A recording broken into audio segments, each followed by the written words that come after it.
আসসালামু আলাইকুম ওয়া রাহমাতুল্লাহি ওয়া বারাকাতুহু।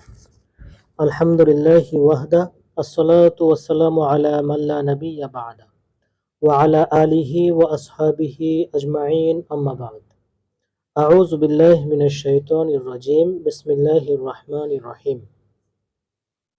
কাছে দূরে দেশে কিংবা প্রবাসে যে যেখান থেকে দেখছেন আপনাদের সকলকে জানাচ্ছি আন্তরিক শুভেচ্ছা ও অভিনন্দন। সম্মানিত দর্শক শ্রোতা মণ্ডলী, দিনী ভাই ও বোন, আমরা আজকে আলোচনা করব জালিমদের আফসোস এই সম্পর্কে। আল্লাহ রাব্বুল আলামিন সূরা ফুরকানের ২৭ থেকে ২৮ নম্বর আয়াতে বলেন, জালিম সেদিন আপন হস্তদ্বয় দংশন করতে করতে বলবে, হায় আফসোস, আমি যদি রাসূলের সাথে পথ অবলম্বন করতাম। হায় আমার দুর্ভাগ্য, আমি যদি অমুককে বন্ধুরূপে গ্রহণ না করতাম। এটা হবে জালিমদের আফসোস। আর জালিম সেদিন, সেদিন বলতে এখানে কাল ময়দান মহাশরের কথা বলা হয়েছে, যেদিন আমাদের সকল কাজের হিসাব নিকাশ হবে। এরপরে আসুন অত্যাচারী জালিম শাসকদের ভয়াবহ পরিণতি এ সম্পর্কে আমরা একটি হাদিস জেনে নেব।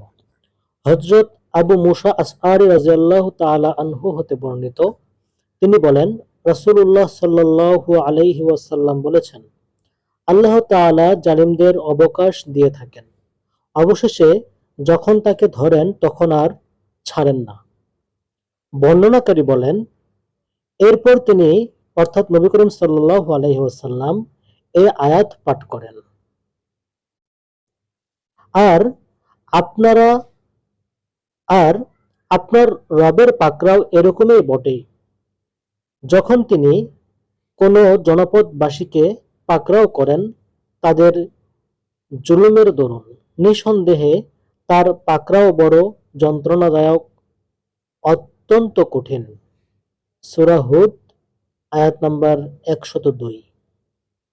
হাদিসটি বুখারীর ৪৬৮৬ নম্বর হাদিস, মুসলিম ২৫৮৩ নম্বর হাদিস, তিরমিজি ৩১১০ নম্বর হাদিস, ইবনে মাজাহ ৪০১৮ নম্বর হাদিস। এরপর আল্লাহ রাব্বুল আলামিন বলেন, আর আপনি কখনো মনে করবেন না যে জালিমরা যা করে সে বিষয়ে আল্লাহ অবতাসীন। তবে তিনি তাদেরকে সেদিন পর্যন্ত অবকাশ দেন যেদিন তাদের চক্ষু হবে স্থির, ভীত বিহ্বল চিত্তে উপরের দিকে তাকিয়ে তারা ছুটাছুটি করবে, নিজেদের প্রতি তাদের দৃষ্টি ফিরবে না এবং তাদের অন্তর হবে উদাস। সূরা ইব্রাহিম আয়াত ৪২ থেকে ৪৩। সম্মানিত দর্শক শ্রোতা মণ্ডলী, দিনী ভাই বোন, আমরা যে আয়াত এবং হাদিস জানলাম, এতে বোঝা যাচ্ছে যে এই তো অল্প কয়েকদিন আগেই, অর্থাৎ ৫ই আগস্টে মনে হয় এই আয়াত এবং এই হাদিস অবতীর্ণ হলো বা হাদিস বর্ণিত হলো, তাই না?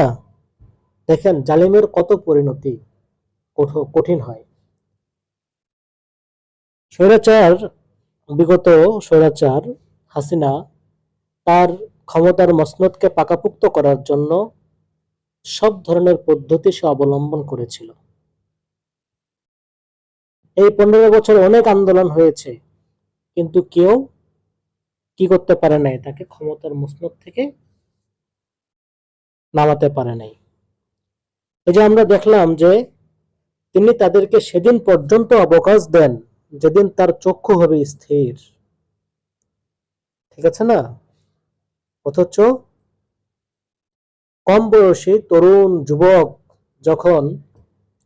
যুবকরা যখন তাদের একটি যৌক্তিক দাবিতে আন্দোলনে নামলো,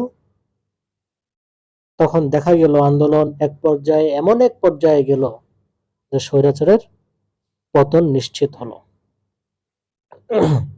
এরপরে দেখুন আয়াতের পরে কি বলা হয়েছে,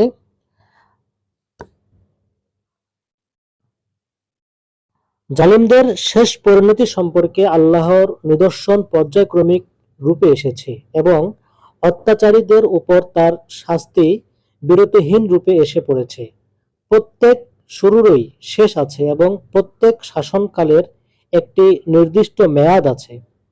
মহান আল্লাহ জালিমদের শেষ পরিণতির জন্য কারণ তৈরি করেছেন এবং তাদের জুলুমের বিনিময়ে মর্মন্তুদ শাস্তির বিধান রেখেছেন। মহান আল্লাহ তাআলা বলেন, বলুন, তোমরা আমাদের দুটি কল্যাণের বিজয় ও শাহাদাত, কল্যাণ বলতে বিজয় ও শাহাদাত, একটির জন্য প্রতীক্ষা করছো এবং আমরা প্রতীক্ষা করছি যে আল্লাহ তোমাদেরকে শাস্তি দিবেন, সরাসরি নিজ পক্ষ থেকে অথবা আমাদের হাত দ্বারা। অতএব তোমরা প্রতীক্ষা করো, আমরাও তোমাদের সাথে প্রতীক্ষা করছি।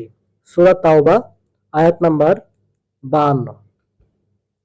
মুমিনদের পরিণতির ব্যাপারে শত্রুদের চিন্তাভাবনা কি? যে কোনো পরিণতিই তাদের জন্য উত্তম, হয়তো বিজয় যা আল্লাহর বাণীকে সমুন্নত রাখবে, নতুবা আল্লাহর সন্তুষ্টির উদ্দেশ্য শহীদ হওয়া যা হলো সর্বোচ্চ প্রাপ্তি। আর যারা শরিয়া থেকে বিমুখ হয়ে বহু দূরে সরে গিয়েছে তাদের ব্যাপারে মুমিনদের দৃষ্টিভঙ্গি কি? হয়তো আল্লাহ তাদের নিজ ক্ষমতা বলে শাস্তি দিবেন, যেভাবে তিনি পূর্ববর্তী জালিমদের ধ্বংস করেছেন, নতুবা মুমিনরাই নিজ হাতে তাদের উদ্ধত ও হঠকারী আচরণের জন্য শাস্তি দেবে। সর্বোত্তম ফলাফল সবারই জানা, চূড়ান্ত সফলকাম মুমিনরাই হবে।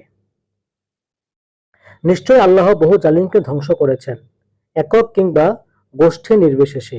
আল্লাহ তাআলা বলেন, আর আমি আদ ও সামুদকে ধ্বংস করেছিলাম, তাদের বাড়িঘরের কিছু তোমাদের জন্য উন্মোচিত হয়েছে।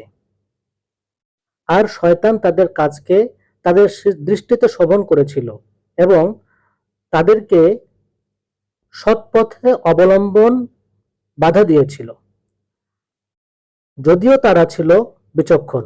আর আমরা ধ্বংস করেছিলাম কারুন, ফেরাউন ও হামানকে। আর অবশ্যই মুসা তাদের কাছে সুস্পষ্ট নিদর্শন সহ এসেছিল। অতঃপর তারা জমিনে অহংকার করেছিল, কিন্তু তারা আমার শাস্তি এড়াতে পারেনি।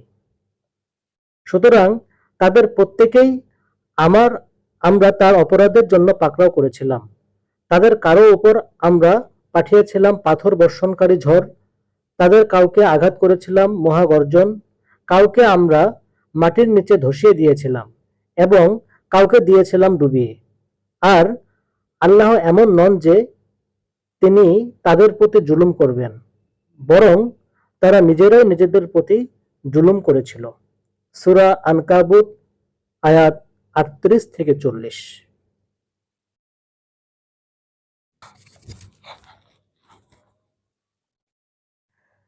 সে সকল জালিমরা যাদেরকে আল্লাহ সমন্বিতভাবে ধ্বংস করেছেন তাদের মধ্যে ছিল আদ ও সামুদ জাতির লোকজন, ছিল কারুন, ফেরাউন ও হামান। নিশ্চয় তাদের পরিণতি এবং ধ্বংসের কারণ সম্পর্কে আল্লাহ আমাদের আগেই অবহিত করেছেন। আল্লাহ তাআলা বলেন, অতঃপর আদ সম্প্রদায় তারা জমিনে অযথা অহংকার করেছিল এবং বলেছিল, আমাদের চেয়ে অধিক শক্তিশালী কে আছে? তবে কি তারা লক্ষ্য করেনি যে নিশ্চয়ই আল্লাহ যিনি তাদেরকে সৃষ্টি করেছেন তিনি তাদের চেয়ে অধিক শক্তিশালী, আর তারা আমাদের নিদর্শনাবলী অস্বীকার করত। সূরা হামিম আশ-সাজদা, যেটি ফুসসিলাত নামেও পরিচিত, এর 15 নম্বর আয়াত। আল্লাহ তাআলা জালিম ফেরাউন ও তার দলের অত্যাচার সম্পর্কে বলেন, আর স্মরণ করো যখন আমি তোমাদেরকে ফেরাউনের দল থেকে রক্ষা করেছিলাম। তারা তোমাদেরকে কঠিন আযাব দিত, তোমাদের পুত্র সন্তানদেরকে জবাই করত এবং তোমাদের নারীদেরকে বাঁচিয়ে রাখত। আর এতে তোমাদের রবের পক্ষ থেকে ছিল মহাপরীক্ষা। সূরা বাকারা আয়াত নাম্বার 49। আল্লাহ তাআলা আরো বলেন, ফেরাউনের বংশধররাও তাদের পূর্ববর্তীদের মতো আমার আয়াতসমূহকে মিথ্যা মনে করেছিল। ফলে আল্লাহ তাদের পাপের কারণে তোমাদেরকে শাস্তি দান করেছিলেন। বস্তুত আল্লাহর শাস্তি দানে অত্যন্ত কঠোর। সূরা আলে ইমরান আয়াত নাম্বার 11। এটাই হচ্ছে শাসকের অত্যাচার, কর্তৃত্ব ও হিংস্রতার শেষ পরিণতি। যুগে যুগে বিভিন্ন ভূখণ্ডে ফেরাউনের মতো জালিম শাসকদের আবির্ভাব হয়েছে, কিন্তু কোনো জালিমই চিরস্থায়ী হতে পারেনি। শেষ পর্যন্ত আল্লাহ তাআলা তাদেরকে কঠোর শাস্তি প্রদান করেন, আর আখিরাতে জাহান্নামের লেলিহান আগুনের শাস্তি তো তাদের জন্য বরাদ্দ আছেই। জালিমরা শ্রেষ্ঠত্ব চায় ও মুমিনদের ইচ্ছাকে দমিয়ে দিতে চায়, কিন্তু ফেরাউনরা যা চায় আল্লাহ তা চান না, এবং তাদের ইচ্ছার বিরুদ্ধে আল্লাহ তাআলার সিদ্ধান্ত কার্যকর হয়। এরপরে ক্ষমতাধর তিন জালিমের শাসকের পরিণতি। পৃথিবীর সৃষ্টি শুরু থেকে আল্লাহ তাআলা মানুষের প্রতি কিছু বিধিনিষেধ আরোপ করেছেন, যা সর্বযুগে সমানভাবে প্রযোজ্য, যার পরিবর্তন কখনো ঘটেনি। তেমনি মহান সত্তা আল্লাহ তাআলা নিজেও তার ওপর কিছু বিষয় নিষিদ্ধ ও হারাম করেছেন, যার অন্যতম একটি কারো প্রতি জুলুম বা অত্যাচার না করা। হাদিসে কুদসিতে এসেছে, হযরত আবু যর রাদিয়াল্লাহু তাআলা আনহু থেকে বর্ণিত, নবী করিম সাল্লাল্লাহু আলাইহি ওয়াসাল্লাম বলেছেন, আল্লাহ তাআলা বলেছেন, হে আমার বান্দারা, আমি আমার নিজ সত্তার উপর অত্যাচারকে হারাম করে নিয়েছি এবং তোমাদের মধ্যেও তা হারাম করেছি। অতএব তোমরা একে অপরের উপর জুলুম করো না। মুসলিম 2577। এরপরেও যারা আল্লাহর বিধান লঙ্ঘন করে অন্যের প্রতি জুলুম করেছে, আল্লাহর শাস্তি তাদের বিন্দুমাত্র ছাড় দেয়নি। ইতিহাসের পাতায় তাদের সেই জুলুম এবং ধৃষ্টতাপূর্ণ আচরণের শাস্তির কথা পরবর্তীদের জন্য সংরক্ষণ করে রাখা হয়েছে। এখানে ক্ষমতাধর তিন অত্যাচারী শাসকের ভয়াবহ শাস্তির কথা তুলে ধরা হলো। নমরুদের জুলুম ও তার ভয়াবহ শাস্তি। পৃথিবীর ইতিহাসে আল্লাহর সঙ্গে প্রথম ধৃষ্টতা প্রদর্শনকারী ও নিজ সম্প্রদায়ের মধ্যে চরম অত্যাচারী হিসেবে পরিচিত ছিল নমরুদ। আল্লাহকে নিঃশেষ করার জন্য আসমান অভিমুখে টাওয়ার নির্মাণ এবং নিজেকে প্রভু দাবি করার দুঃসাহস করেছে এই জালিম। দীর্ঘ 400 বছরের ইতিহাস শাসনামলে সে পৃথিবীতে ঔদ্ধত্য প্রদর্শন করেছিল চরম পর্যায়ে। অবশেষে আল্লাহ তাআলা শাস্তিস্বরূপ একটি মশা তার নাকে প্রবেশ করান। মশার অসহ্য জ্বালা যন্ত্রণা থেকে নিজেকে বাঁচাতে মাথায় হাতুড়ি দিয়ে আঘাত পর্যন্ত করে, কিন্তু এতেও তার শেষ রক্ষা হয়নি, বরং শাস্তির মাত্রা আরো বহুগুণে বেড়েছে। এরশাদ হয়েছে, আপনি ওই ব্যক্তির অবস্থা দেখেননি? আপনি কি ওই ব্যক্তির অবস্থা দেখেননি যাকে আল্লাহ রাজত্ব দান করার কারণে সে নিজ প্রতিপালকের অস্তিত্ব সম্পর্কে ইব্রাহিমের সঙ্গে বিতর্ক লিপ্ত হয়। যখন ইব্রাহিম বলল, তিনি আমার প্রতিপালক, যিনি জীবন দান করেন এবং মৃত্যু ঘটান, তখন সে বলল, আমিও তো জীবন দান করি ও মৃত্যু ঘটাই। ইব্রাহিম বললেন, আচ্ছা, আল্লাহ তো সূর্যকে পূর্ব থেকে উদিত করেন, তুমি তা পশ্চিম থেকে উদিত করো তো। এ কথায় সে কাফের নিরুত্তর হয়ে গেল।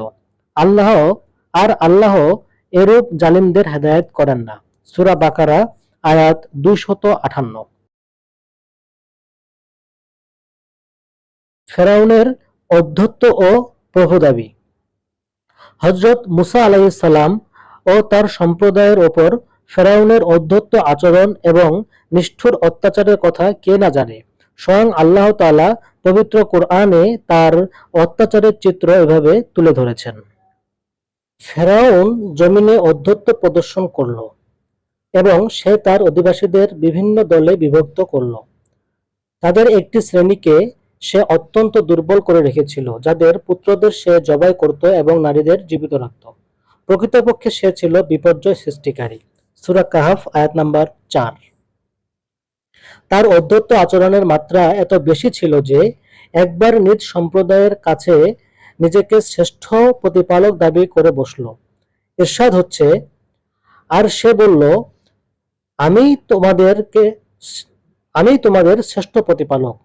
পরিণামে আল্লাহ তাকে পাকড়াও করলেন আখিরাত ও দুনিয়ার শাস্তিতে। সে ভয় তার জন্য অবশ্য এতে শিক্ষা, যে ভয় করে তার জন্য অবশ্যই এতে রয়েছে শিক্ষা। সূরা নাজিয়াত আয়াত নাম্বার 24 থেকে 26। নিজ সম্প্রদায়ের উপর সীমাহীন অত্যাচার এবং প্রভু দাবি করায় আল্লাহ তাআলা তাকে এত কঠিন শাস্তি দিলেন যে পৃথিবীর মানুষের জন্য তা বিরাট এক শিক্ষণীয় উদাহরণ হয়ে আছে। কোরআন মাজিদে তার শাস্তির কথা এভাবে তুলে ধরা হয়েছে। ফেরাউন ও তার বাহিনী জমিনে অন্যায় অহমিকা প্রদর্শন করেছিল। তার মানে তারা মনে করেছিল তাদেরকে আমার কাছে ফিরে আসতে হবে না, সুতরাং আমি তাকে ও তার সেনাদের পাকড়াও করলাম এবং সাগরে নিক্ষেপ করলাম। এবার দেখো জালিমদের পরিণতি কিরূপ হয়ে থাকে। সূরা কাসাস আয়াত নাম্বার ৩৯ ও ৪০। সম্মানিত দর্শক শ্রোতা মণ্ডলী, দিনী ভাই বোন, আমরা এতক্ষণ জানলাম ফেরাউনের কাহিনী সম্পর্কে। এবার আমরা জানব কারুনের দাম্ভিকতা ও করুণ পরিণতি। সূরা কাসাসে আল্লাহ তাআলা কারুনের জুলুম ও তার শেষ পরিণতির কথা এভাবে তুলে ধরেন। কারুন ছিল মুসার সম্প্রদায়ভুক্ত, অতঃপর সে তাদের সাথে অহংকারের মাধ্যমে সীমা লঙ্ঘন করল। আমি তাকে এত ধন ভাণ্ডার দান করলাম যার চাবি বহন করা কয়েকজন শক্তিশালী লোকের পক্ষে কষ্টসাধ্য ছিল। যখন তার সম্প্রদায় তাকে বলল, দাম্ভিকতার সাথে আনন্দিত হয়ো না, আল্লাহ দাম্ভিক আনন্দকারীদেরকে ভালোবাসেন না। সূরা কাসাস আয়াত নাম্বার ৭৬।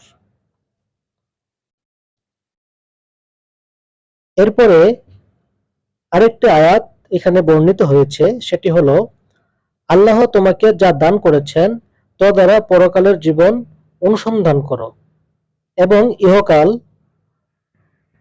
থেকে তোমার অংশ ভুলে যেও না। তুমি অনুগ্রহ করো যেমন আল্লাহ তোমার প্রতি অনুগ্রহ করেছেন এবং পৃথিবীতে অনর্থ সৃষ্টি করতে প্রয়াসী হয়ো না।